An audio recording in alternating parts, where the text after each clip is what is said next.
Moutabazi Eli est l'un de ceux qui ont tardé à se faire vacciner suite à des rumeurs qui circulaient et à ses propres raisons.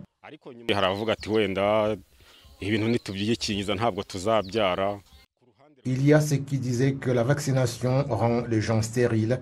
Personnellement, je pensais que si je me fais vacciner, je tomberais malade et puis je n'aime pas les injections.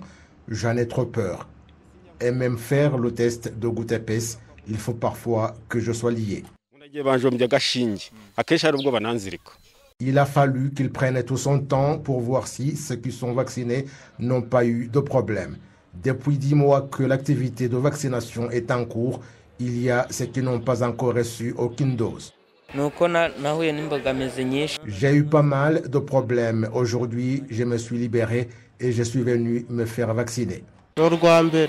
C'est la première dose que je vais prendre. On disait qu'il y avait beaucoup de gens qui se faisaient vacciner et je me disais que je m'y rendrais le lendemain car ma dose est certainement là.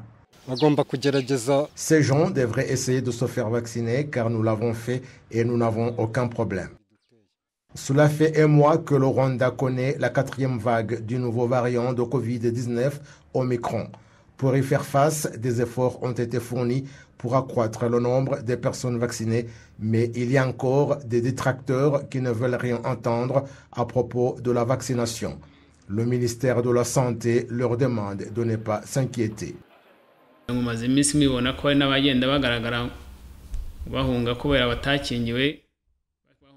Vous avez remarqué qu'il y a des gens qui s'enfuient disant que c'est à cause des vaccins et c'est suite à des croyances religieuses.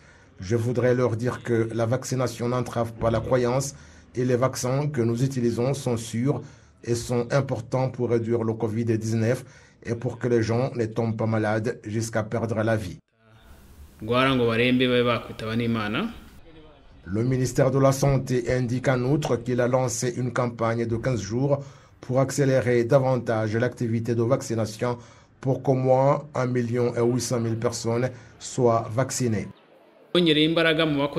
Nous avons augmenté le personnel opérant dans la vaccination pour que les gens dans tout le pays accèdent rapidement aux services parce que nous voyons que certains qui ont reçu la première dose font plus de 2 ou 3 mois sans prendre la deuxième.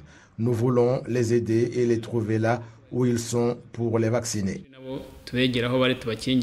Les efforts déployés dans cette activité concernent notamment l'augmentation des sites de vaccination contre le Covid-19, procéder à la vaccination à domicile afin que le gouvernement puisse atteindre son objectif selon lequel au moins 70% de la population totale, soit environ 9 100 000 habitants, soient vaccinés avant juin de cette année.